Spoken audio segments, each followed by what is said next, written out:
All right, well, I'm Lex Smith-Washington. Good to see you all. My 5 minutes starts now, right? Okay. I'm going to present research on the glass cliff, or invisible bridges. It's work I've been doing with my colleague and best friend Marlo Baskerville-Watkins. We started this project grad school. She started before me, brought me in, and it's been probably our favorite project since the beginning. We've brought in her colleague, Jamie Ladge at Northeastern, who's now my colleague, and it's been really fun. So it started with a research and practitioner collaborative where we were interested in looking at how women executives develop their careers. We had a variety of approaches. We used our connections with the ELC, which you guys have heard about today already, and they were a wonderful affinity group that allowed us to reach out to several of their members. And we focused in this project on Black female executives. And our question, which we probed via semi-structured interviews at 2 time points in 2007, just before the global financial crisis, and then again 7 years later in 2014, we were focused on what were the key facilitators and impediments in their career development paths.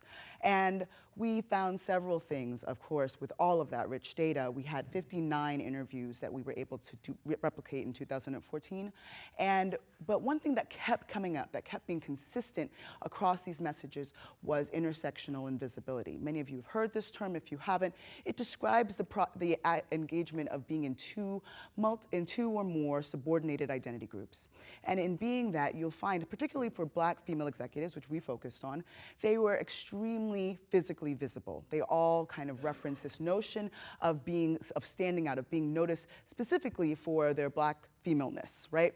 And so that kind of put them under a spotlight. But it also provides a sense of invisibility.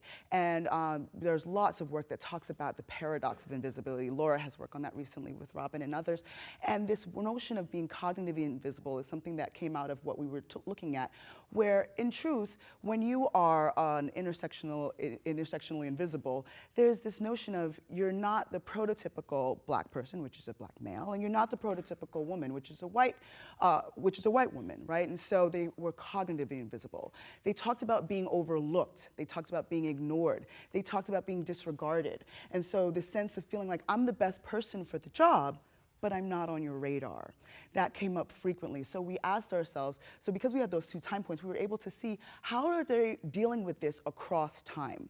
And they all talked about this early career stage where they had to come to terms, many for the first time, with being invisible. Many of them had come from privileged backgrounds, had great educations, but now they were being overlooked and they needed to come to terms with that. And beyond that, they needed to find a way to move out of it. So we said, well, what helps?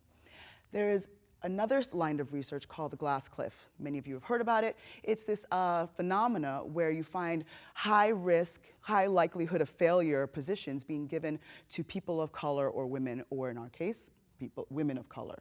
And so we said, well, do these high risk roles, which are typically framed as negative, are they actually an opportunity? Are they a way for Black women who are seeing themselves as being constantly invisible, giving them an opportunity instead to be seen? Are they using these to navigate their way to the top? And in fact, that is exactly what we found. One woman described that it wasn't until after she was willing to take a risk that people were able to see her and see her talents for what they were. Black women executives were not only willing, but they were motivated. They were looking for those opportunities to be out there, to have their opportunity to strike through. And they found those as opportunities. They found that they got excited because it allowed them to make a difference in the world. And most importantly, it gave them credibility. The credibility that they needed to not only be seen, but be taken seriously. So one woman said that that opportunity gave her the organizational credibility. Another woman said, there are some of the toughest jobs. You've got to really go in and make hay, but it allowed her to leapfrog a lot of people, and they saw her ascent as credible, which was critical. So I'm going to leave you guys with some notes on what allowed them to manage these glass cliffs successfully, because frequently they are dangerous. So one of the things that people said is understand the risk. You need to know where the bodies are buried. You need to know what, if anything, who has your back, right? And aligned with that, you need to ask for what you need. Asking for what you need takes courage, many of these women said. And so that was a critical piece of it. Another thing they said was to build your base of support and resources. To what extent is your support going to be there? Who's going to hold the hounds at bay for you? And then finally, and this was probably really critical for so many of the women, define success and have an exit plan. You need to know that this is what it's going to look like when you've succeeded, and here's how I'm going to get out of this before it kind of goes south. So thank you very much for your time.